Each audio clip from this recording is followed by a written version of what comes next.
Hello everyone, this is lecture number 6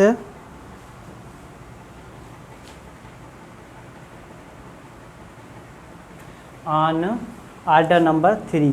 हमारे पास order number 3 जो है वो है recognized agents and pleaders। हमारे पास recognized क्या है? There is a word recognized। recognized means authorized। Authorised कहें या फिर एक्सेप्टेड। ठीक है। एजेंट्स कौन होते हैं हमारे पास? किसी के बिहाफ पर काम करने वाले, किसी के बिहाफ पर, फॉर एग्जांपल अटॉर्नी हो गए। ठीक है, आपके किसी भी किस्म के कोई भी एजेंट्स फॉर। और हमारे पास है प्लीडर्स कौन होगा? प्लीडर्स मीन्स आपका काउंसिल। ठीक है, आपका काउंसिल से मीन्स आपका एडवोकेट। ठीक है, बात क्लियर है? हम कोई भी मुकदमा हमारे पास कोर्ट में दाखिल होता है तो फिर वो मुकदमा हमारे पास कौन दायर करता है? ठीक है, एक पार्टी खुद भी आकर कर सकती है। ठीक है, एक पार्टी जो है अपना कोई एजेंट भी रख सकती है, अपना अटॉर्नी भी मुंतखब कर सकती है और कोई अपना एडवोकेट भी इंगेज कर सकती है। अब इस आर्डर पर जाने से पहले हम इस आर्डर का हमारे पास जो ऑब्जेक्ट है वो देख लेते हैं। हमारे पास एक अथॉरिटी है, उसके अंदर इसका ऑब्जेक्ट और उसकी नेचर बताई गई है। हमारे पास अथॉरिटी है PLD 2011, ये लाहौर की है अथॉरिटी। हमारे पास पेज नंबर है 284। और दूसरी अथॉरिटी हमारे पास 1981 SCMR पेज नंबर 687। इसमें कहता है कि हमारे पास जो इसका ऑब्जेक्ट है, नेचर है, हमारे पास नेचर कौन सा है? मैंडेटरी नहीं है, नॉट मैंडेटरी।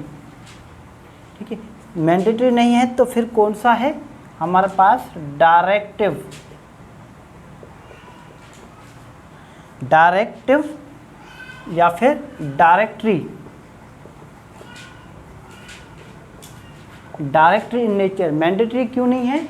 फॉर एग्जांपल कोई ए है जिसको सूट फाइल करना है बी के अगेंस्ट।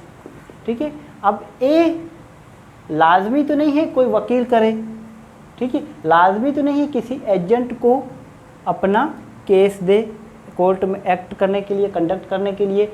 ए खुद भी कर सकता है बी के अगेंस्ट और खुद भी कोर्ट में अपीयर हो सकता है। ऐसा मुमकिन है, हो सकता है। तो फिर ये क्या हुआ? ये मैंडेटरी तो नहीं है ना कि आप लाजमी कोई एडवोकेट इंगेज करें, कोई वकील अपना लेकर आएँ, उसके बाद ही आपकी प्रोसीडिंग चलेगी। So therefore this is not mandatory in nature। ये आप दो अथॉरिटी पढ़ेंगे, इनके अंदर आ जाएगा। और इनका ऑब्जेक्ट क्या है? हमारे पास इसका ऑब्जेक्ट भी इन अथॉरिटियों के अंदर ही दिया गया है। ऑब्जेक्ट हमारे पास इसका है ensure that facts stated in the pleading are duly owned by the parties presenting such facts. ये हमारे पास इसका मकसद ये है कि जो चीज़ पेश की जा रही है कोर्ट में, हमारे पास उससे क्या हो, फैक्ट जो बताए गए हैं प्लीडिंग में वो ड्यूली ऑन करता हो। वो हमारे पास क्या करता हो? ड्यूली ऑन करता हो। आ रही बात समझ में? अगर यहाँ तक बात क्लियर है तो फिर इसके बाद हम डायरेक्ट अब रूल पर आ जाते हैं।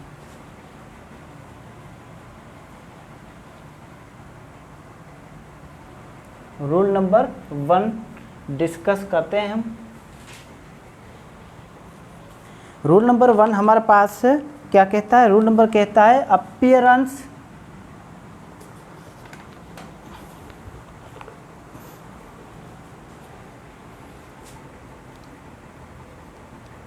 Rule number 1 of order 3। ठीक है, यहाँ पर लिखता नहीं हूँ मैं, आपको पता है हम ऑर्डर 3 पढ़ रहे हैं, तो रूल फर्स्ट पढ़ रहे हैं। इसमें है रूल नंबर फर्स्ट की हेडिंग जो है वो अपीयरेंस ETC, ठीक है, मे बी इन पर्सन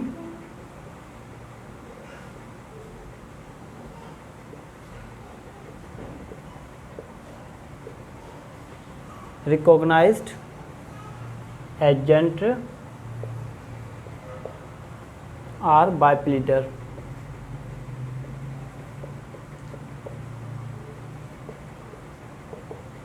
ठीक है, इसको थोड़ा देख लेते हैं हम। पहले इसकी हमारे पास रूल का जो टाइटल है, सबसे पहले आप टाइटल को समझा करें कि हमारे पास टाइटल क्या रहा है, अपीयरेंस ETC। अपीयरेंस के बाद क्या आ जाता है, ETC से क्या मुराद है, ETC क्यों दिया गया है, मीन्स ETC के अंदर आ जाता है हमारे पास एप्लीकेशन, ठीक है, या और एक्ट। एप्लीकेशन और एक्ट दोनों आ जाते हैं अपीयरेंस के बाद, एप्लीकेशन और एक्ट। ठीक है, मे बी इन पर्सन, या तो फिर वो पर्सन खुद ही कोर्ट में आकर ये सब काम कर सकता है, ठीक है, या फिर बाय रिकॉग्नाइज एजेंट और बाय प्लीडर, या तो फिर कोई अपना एजेंट मुकर्रर करे या तो फिर कोई अपना प्लीडर जो है वो रिकॉग्नाइज करे। इसकी हम बेरीडिंग करते हैं, any appearance application act in or to any court. किसी भी किस्म का अगर कोर्ट के अंदर पेशी करनी है, कोर्ट के अंदर अपीयर होना है, या फिर कोई एप्लीकेशन देनी है, या फिर कोई एक्ट करना है कोर्ट के अंदर, किसी भी कोर्ट के अंदर, required or authorised by law to be made or done by a party in such court may except where otherwise expressly provided by any law for the time being in force. ठीक है, किसी भी law से authorised हो, ठीक है, वो act आप कोर्ट में कर सकते हैं। अगर कहीं भी किसी लॉ के अंदर दिया गया है तो फिर वो अलग बात है, मगर मे, ठीक है, हमारे पास बी मेड और done by the party in person. कुछ भी आप कोर्ट में आकर कोई भी एक्ट एप्लीकेशन दे सकते हैं, अगर किसी और लॉ में जब तक बताया नहीं गया हो। अगर बताया गया है तो फिर वो अलग बात है। आप क्या करते हैं, may be made done by the party in person, party खुद भी कोर्ट में आ सकती है। फॉर एग्जांपल, ए को बी के अगेंस्ट में सूट फाइल करना है तो ए खुद भी आकर बी के अगेंस्ट में सूट फाइल कर सकता है, या फिर बी चाहे तो अपना कोई एजेंट भी लेकर आ सकता है, या फिर अपना एडवोकेट भी अपीयर करा सकता है। अप्लाइंग और एक्टिंग ए द केस में बी ऑन हिज बिहाफ, इसके बिहाफ पर, इसका एजेंट हो या फिर इसका कोई एडवोकेट हो, इसके बिहाफ पर ही कोई अपना काम करेगा। यहाँ तक बात क्लियर है। इसके बाद रखा गया हमारे पास प्रोविजंस दी गई है, provided that any such appearance shall if the court so directs be made by the party in person. अगर कहीं पर एप्लीकेशन, अपीयरेंस या फिर कोई एक्ट के दौरान, कौन कौन सी चीज़ों के लिए, अपीयरेंस, ठीक है, या फिर एप्लीकेशन और एक्ट, इन तीनों चीज़ों में से अगर ज़रूरत पड़ती है कोर्ट को, ठीक है, तो फिर कोर्ट इन पर्सन उस शख्स को बुला सकती है जिसने ये मुकदमा दायर किया है, ये दावा दायर किया है। हमारे पास रूल नंबर 1 क्लियर हो गया। अगर रूल नंबर 1 में आपको किसी भी किस्म की कन्फ्यूजन है तो आप मुझसे पूछ सकते हैं। इसके बाद हम चलते हैं रूल नंबर 2 पर। रूल नंबर 2, रूल नंबर 2 हमारे पास बात करता है recognised agents.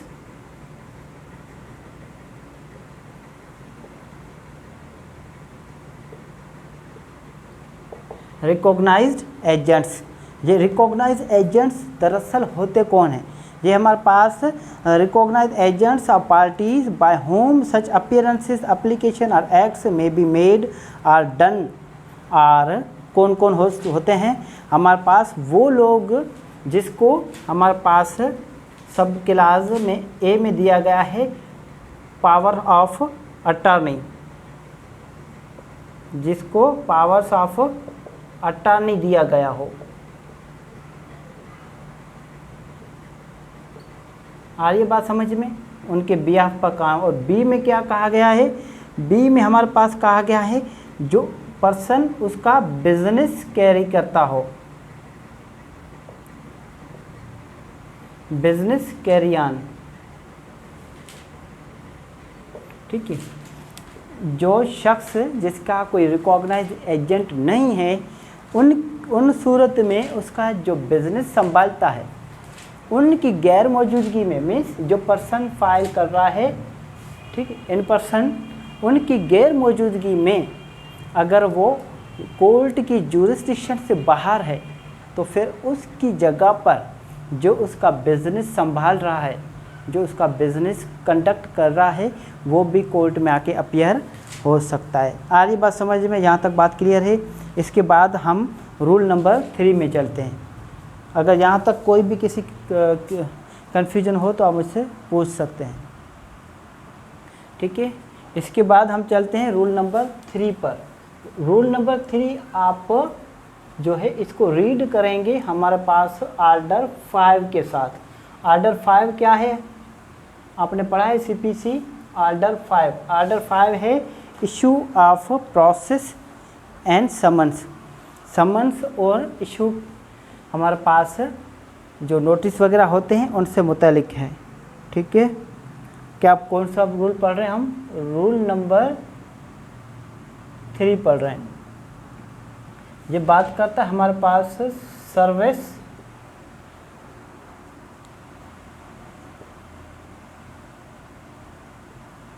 Of process on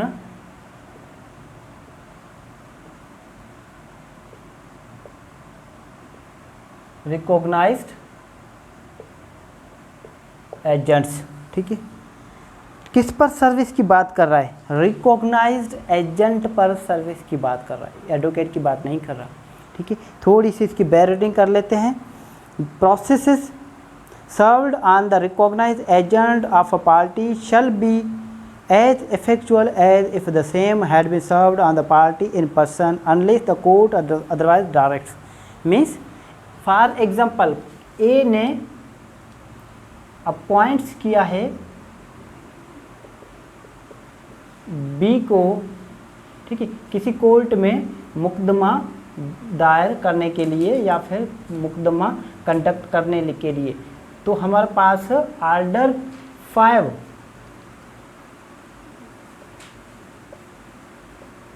order 5 के तहत जो सम्मन इशू होते हैं सिविल कोर्ट के, ठीक है, वो हमारे पास क्या होंगे? ड्यूली किस पर सर्विस होंगे? ड्यूली बी पर सर्व होंगे। बिल्कुल इसी तरह जैसे कि अगर ये एजेंट ना होता तो फिर ये इन पर सर्व होता, ठीक है। तो फिर बी पर अगर सर्व हो रहे हैं तो ये ऐसा ही माना जाएगा कि ये इन पर्सन ए को सर्व हुआ है, क्योंकि ए ने ही अथोराइज किया है। इसके बाद हमारे पास सेकंड जो क्लास है उसमें दिया गया है प्रोविजंस। प्रोविजंस ये है provisions for the service of process on a party to a suit shall apply to the service of process on his recognised agents. ये हमारे पास बात करता है नंबर 2 जो क्लास है, क्लास 2 बात करता है किसके बारे में? आर्डर 5 का जो भी प्रोसीजर है, जो भी प्रोसेस है, वो ड्यूली एजेंट पर ही सर्व होगा। आ रही बात समझ में? इसमें कोई भी किसी भी किस्म की कोई हमारे पास गुंजाइश नहीं रहेगी कि ये इन पर्सन नहीं हो रहा है, किसी एजेंट पे हो रहा है तो उनमें कोई डिफरेंस लाया जाए, ऐसा कोई भी डिफरेंस नहीं होगा। वो बिल्कुल ऐसे ही सर्व होगा जैसे कि ओरिजिनल पर्सन पर सर्व होता है। यहाँ तक क्लियर है? तो इसके बाद हम चलते हैं हम आर्डर नंबर हमारे रूल नंबर 4 पर। रूल नंबर 4 बात करता है अपॉइंटमेंट ऑफ प्लीडर की। वैसे हम यहाँ तक बात क्लियर है आपको? अगर यहाँ तक बात क्लियर है तो फिर हम रूल 2 की बात कर लेते हैं। रूल 2 के अंदर मैंने आपसे बात की थी कि हमारे पास है प्लेंट जो रिकॉग्नाइज एजेंट्स कौन होते हैं, ठीक है, वो बात बताई आपको मैंने। उन पर मैं आपको एक दो अथॉरिटी आपसे शेयर कर लेता हूँ। हमारे पास प्लेंट जो प्रेजेंट होती है,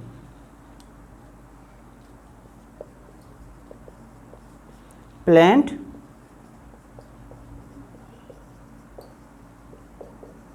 not presented through a proper agent or attorney liable to be rejected। Agent या फिर attorney liable to be rejected। ये अथॉरिटी कौन सी है हमारे पास? PLD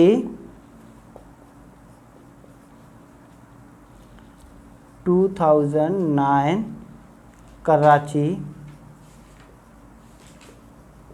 पेज नंबर है 169, ठीक है, ये आप नोट कर लें। उसके बाद एक और भी अथॉरिटी हमारे पास, एक दूसरी कौन सी अथॉरिटी हमारे पास है? रूल 2 से रिगार्डिंग रूल 3 क्लियर हो गया आपका। उसके बाद रूल 2 की एक अथॉरिटी है, उनको थोड़ा सा हम देख लेते हैं। हमारे पास अथॉरिटी है if facts which are required to be proved are exclusively in personal knowledge of the principal, then evidence of authority holder on those facts will be in nature of a hearsay evidence carrying no weight। ये authority मैं आपको समझा देता हूँ कि हमारे पास ये authority क्या कहती है। PLD 2016 Lahore, page number 140। ये अथॉरिटी हमारे पास ये बयान करती है कि अगर कोई ऐसा केस है जिसमें जो पर्सन है उसका इन पर्सन आना और जो फैक्ट्स है वो फैक्ट्स उन खुद से रिलेटेड है, वो खुद आकर कोर्ट में गवाही देने के लिए लायबल है, ठीक है, और वो उसकी पर्सनल नॉलेज में है। फॉर एग्जांपल कोई ऐसा केस आ जाता है जो ए कहता है कि मैंने अपनी आंखों से देखा बी को, ठीक है, आ रही बात समझ में? तो फिर ये हमारे पास ए कहता है, असर्ट करता है कि मैंने बी को देखा, फॉर एग्जांपल। तो फिर ए जब अपॉइंट करता है सी को कोर्ट में अपीयर होने के लिए, ठीक है, तो क्या कोर्ट ये गवाही दे सकता है कि मैंने बी को देखा, जबकि ये पर्सनल नॉलेज किसकी थी? ए की थी। यहाँ तक बात क्लियर है? ऐसा नहीं हो सकता, इसलिए ए को आना ज़रूरी है कोर्ट में इन पर्सन, ठीक है। अगर फिर भी सी गवाही देता है कि बी को मैंने देखा, means on behalf of A, तो फिर उसका क्या होगा? No weight। These type of evidence having no weight and these oral and direct evidence converted into hearsay evidence and hearsay evidence having no weight। hearsay evidence की कोई भी अहमियत नहीं हमारे पास। इसके बाद हम आ जाते हैं रूल नंबर 4 पर। रूल नंबर 4 बात करता है हमारे पास अपॉइंटमेंट ऑफ प्लीडर। अब बात आ जाती है हमारे पास प्लीडर की, कि हमारे पास प्लीडर की अपॉइंटमेंट कैसे होती है। रूल नंबर 4,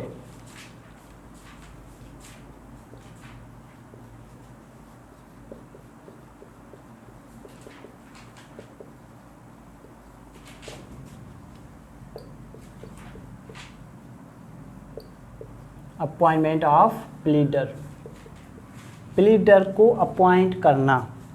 ठीक है, इसके 1 बाय 1 पढ़ेंगे हम। सब रूल 1 पढ़ेंगे कि no pleader shall act for any person in any court unless he has been appointed for the purpose by such person by a document in writing signed by such person or by his recognized agent by some other person duly authorized by or under a power of attorney to make such appointment।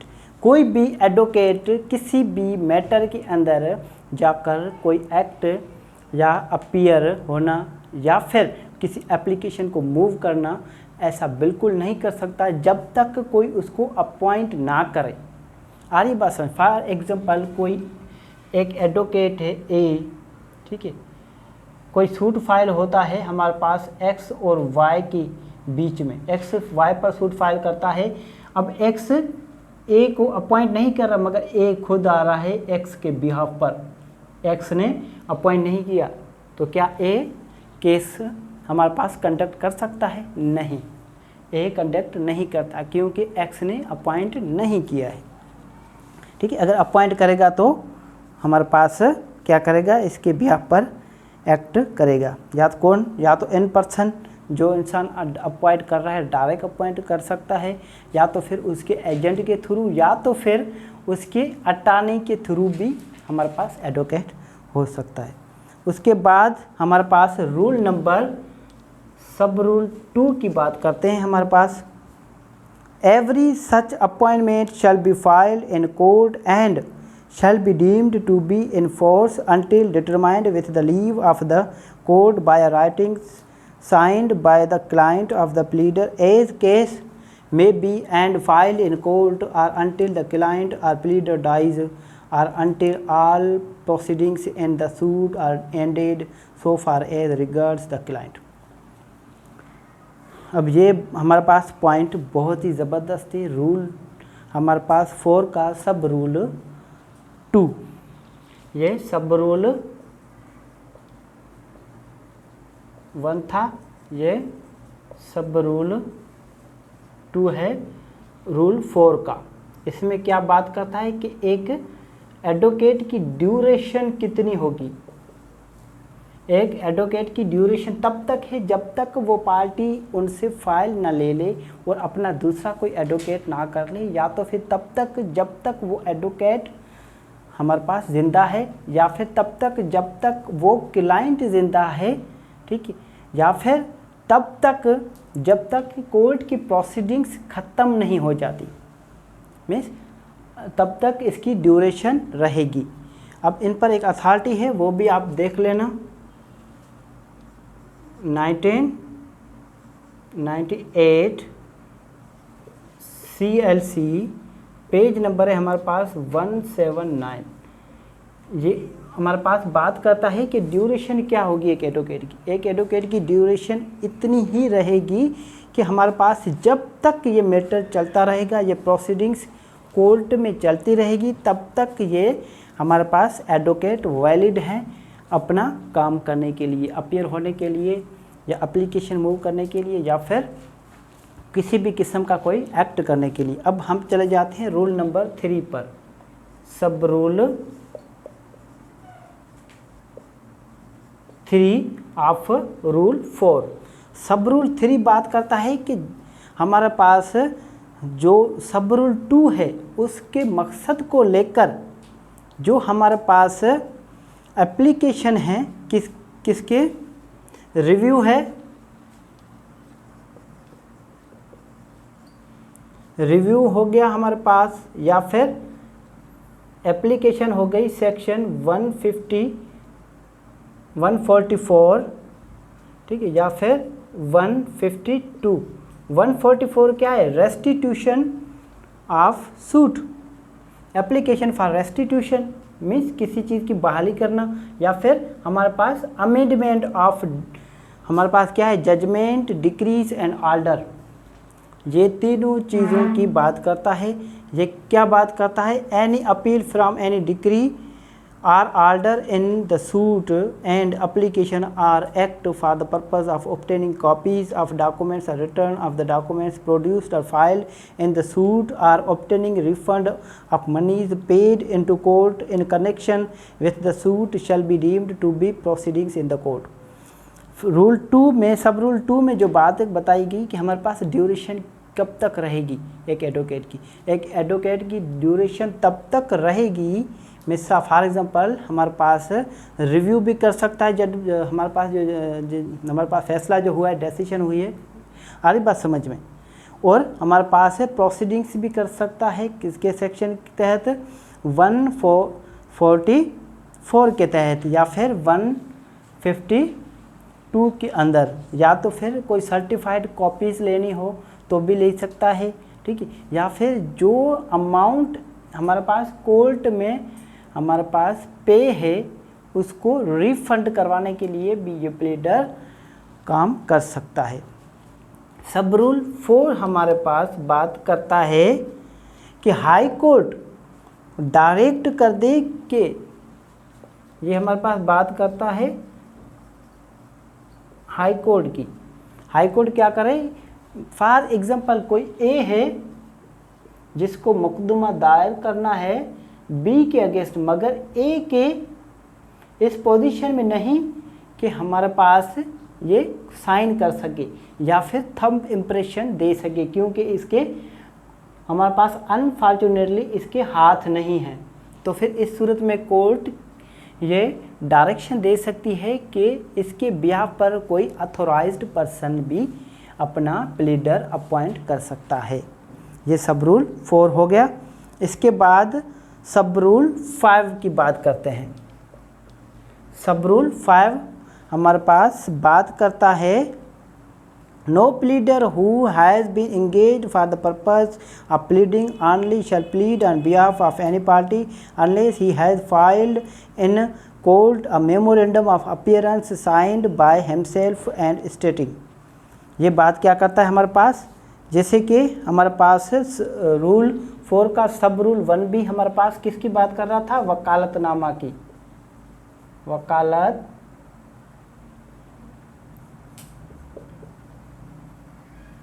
ठीक है। और यहाँ पर बात कर रहा है वकालतनामा की, मगर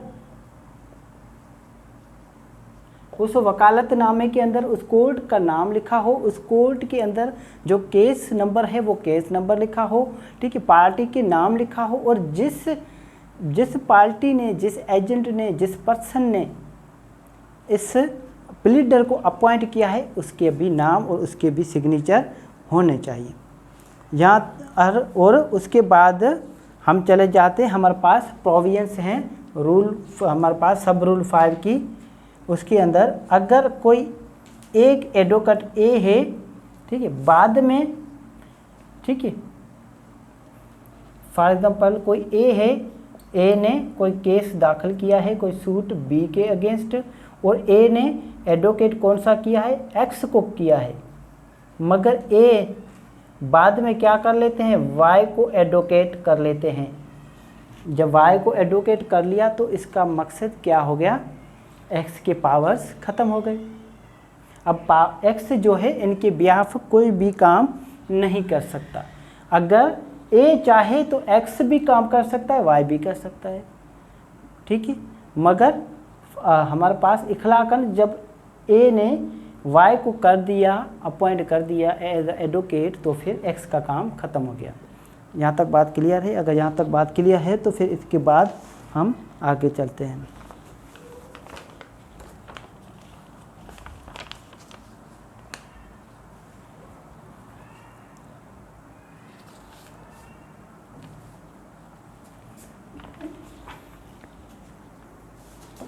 एक बात आप हमेशा याद रखें, हमारे पास एडवोकेट्स जो हैं वो क्या कर सकते हैं किसी भी सूट के अंदर, वो तो मैंने आपको बताया, मगर किसी जगह पर किसी स्पेसिफिक मकसद के लिए अपॉइंट कर दिया जाता है। फॉर एग्जांपल एक अथॉरिटी हमारे पास PLD, पेज नंबर है हमारे पास 62 जो सिंध की है 1957 की, सिंध हाई कोर्ट की है, पेज नंबर है 62। ये बात करता है द प्लीडर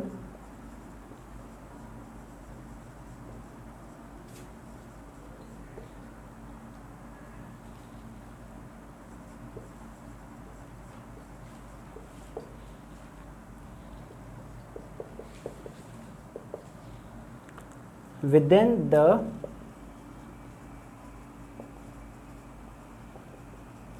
अथॉरिटी, जो अथॉरिटी प्लीडर को दी गई है उसी अथॉरिटी के अंदर ही वो काम करेगा। द प्लीडर शल एक्ट, आरी बात समझो, उसी के अंदर ही विदिन अथॉरिटी के तहत ही वो काम। फॉर एग्जांपल किसी प्लीडर को ये बताया गया है कि आपने इस केस के अंदर सिर्फ हमें सर्विस करा के देनी है, और वकालतनामे के अंदर ये लिखा गया है कि अपॉइंट कर दिया गया है सिर्फ सर्विस इशू करवाने के लिए है।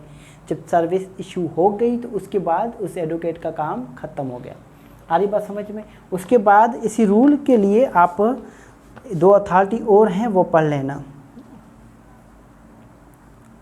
PLD पेज नंबर हमारे पास है 1990 सुप्रीम कोर्ट की है।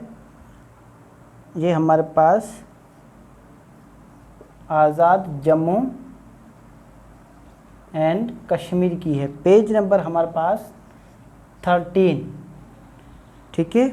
एक दूसरी अथॉरिटी है 1990 PSC पेज नंबर 578। यहाँ तक क्लियर है? अगर यहाँ तक क्लियर है तो इसके बाद हम कल से रूल नंबर 5 से डिस्कस करेंगे। अगर इसके दौरान रूल 1 to रूल 4 तक जो हमने डिस्कस किया है, रूल 1 से लेकर 4 तक, अगर इसी में किसी भी किस्म का कोई भी सवाल है तो आप मुझे कमेंट बॉक्स में कमेंट करके पूछ सकते हैं, और मैं कोशिश करूंगा कि मैं आपका रिटेन में जवाब दूं या फिर उस पर एक सेपरेट लेक्चर बनाऊं। तब तक के लिए अपना ख्याल रखिएगा। Thank you so much.